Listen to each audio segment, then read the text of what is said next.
Hey guys, welcome back to the channel. I'm out here. It's a sunny mid-September, well, early September. It's the 8th of September. Out here in the garden doing some fall cleanup. I actually was, well, let me just say, I thought I was recording, and then I realized that I got through all of this garden cleanup, and I guess I didn't hit record, or who knows what happened. But let me just show you quickly what I've done.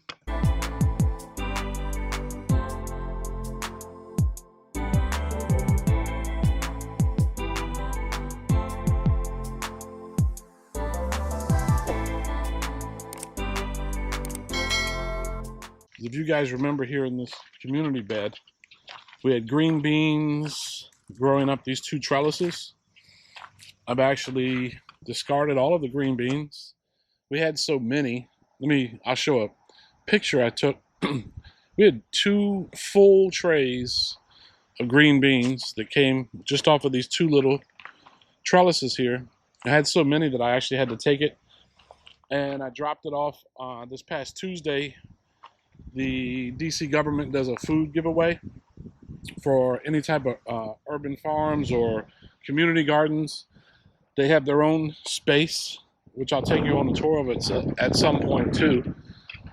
But I gave them a whole bunch of green beans, chili peppers, jalapeno peppers, okra, all sorts of stuff. But to get to this, I've actually taken all of that out. I took out all of what was in here? Squash, green beans, and then the tomatoes that were back there by the leaf grow bags. Took all that out, cleaned all that up. I'm gonna get some of that leaf grow and amend the soil, and then go through some fall garden planting of what I've already germinated right here. As you see, the 9th of August, I germinated Napa cabbage, a dazzling purple kale, and some Swiss chard. So we're gonna get all those in the ground. I'm gonna get the soil amended first. We have all this space here in the front. As you see, I already have sugar snap peas growing. I had some leftover kale that I went ahead and planted there. And then that next darker brown area is part of that soil amendment. That is actually going to be carrots that I seeded directly into the soil just yesterday. So starting where those stakes are and going back, I'm going to go ahead and get this soil amended. And then we're going to start and get this cabbage, kale, and Swiss chard in the ground.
So I'm gonna go ahead and continue amending all that soil, get it all mixed in, and then bring you back and show you what we actually have planted here. But I also wanted to show you, if you guys remember, I did a direct sowing video on this small bed here. We had over 1,700 seeds that were planted. And if you look at it, sugar snaps are up, radishes are up, lettuce is coming up, beets are coming up. Looks beautiful. Nice even rows for the most part. So of course, when you water them in, you will mix them around a little bit. But I'll show you in this bed back here, sugar snaps, it's only 11:30 a.m.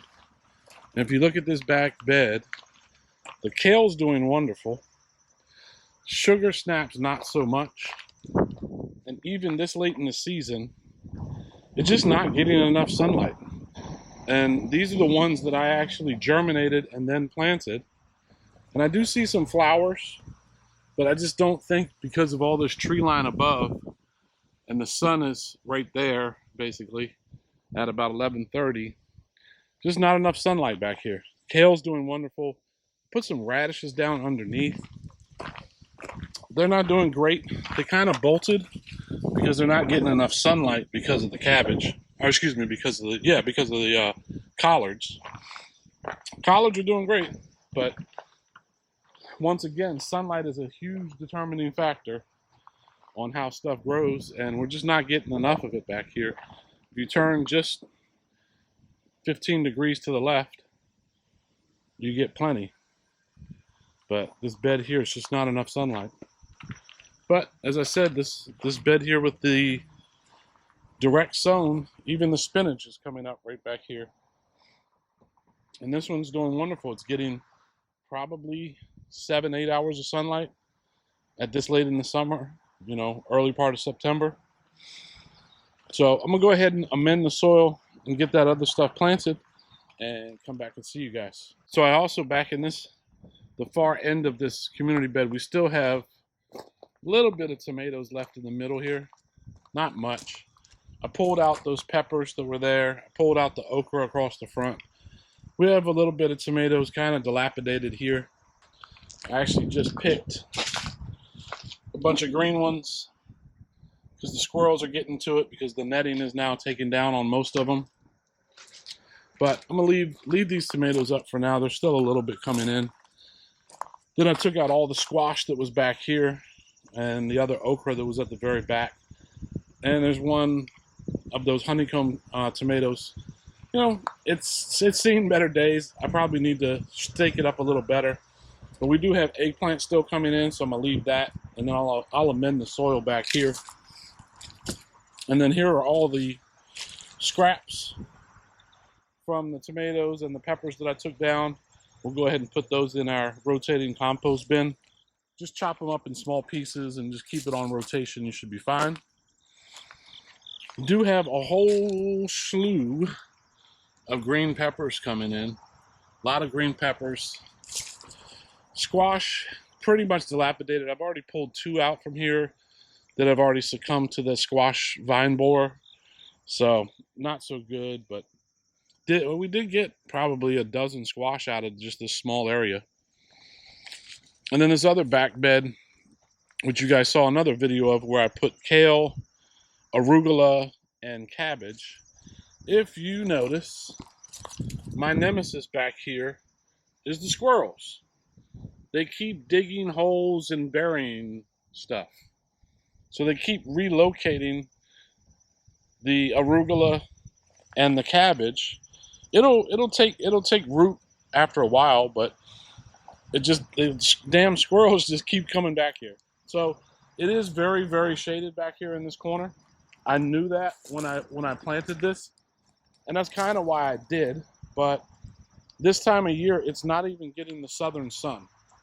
As I said, it's about 11:30 or so Sunday here, and it might have gotten a couple hours, 2 or 3 hours this morning of sunlight, but not like the rest of the garden. Even though the southerly sun, which is way up there, and I'm facing about northeast right now, that bed is still getting almost full sunlight all morning long. It'll probably fade off later towards the back end here. So the back end here, I'm definitely going to put a little bit more leafy greens. But as you see, you know, end of summer, we had a huge, wonderful harvest all summer long. And now we're getting to the end of the season. So it's time for me to start amending the soil and getting some of my fall crops planted. Got a tongue twister there. Fall crops planted is what I meant to say. So I'm gonna go ahead and amend this soil as well, and I'll come back to you guys when we have everything planted. All right, so I'm gonna stand on this back side, guys, because of the sunlight hitting me right in the face, and you'll get all these shadows. But I got 4 Napa cabbages, and then this back row here, or excuse me, the next 2, I have 2 Swiss chards. Then I have more of that purple kale going across. There was actually a Renegade Swiss chard, actually 2 of them back here, so I left those. And then you have blue kale going across that row. More Swiss chard across the back. And then I did 5 Napa cabbages across. 4 more purple kales in the middle. And then 3 more cabbages across the south side of the bed. But it cleans up pretty nice. I mean, if you see, all I did was amend the soil. I already had my seed starts done. They've been in, what was it, August 9th. I direct seeded those into the trays. And here we are, September the 8th. So basically 4 weeks. And now I have a great portion of fall crops already planted. This is about 20 or 25 plants so far. I'm going to go ahead and finish up the back bed, and then I'm going to go ahead and get some water in. Definitely like to plant them when they're semi-dry, so they're easier to get out of those cell plugs. They're going to look a little dilapidated as they do now. For the next probably 12 to 24 hours, I'm going to get water on them immediately. Let that give them a nice deep soak, and within a day or two, they're going to pop right up and do wonderful in this climate. I mean, we're getting the highs in the last week has only been in the low 80s. There might be a couple days this coming week that it's going to peak up a little bit, but we're really starting to fall into those 50-degree nights, even down into the 40s in the suburbs. But 50-degree nights is going to be wonderful for not only the sugar snaps, but for the kale, the collards, the Swiss chard. All of it is going to do wonderful. So that's it for now. I'm going to go ahead and get this stuff watered in, and I'll see you guys on the next one.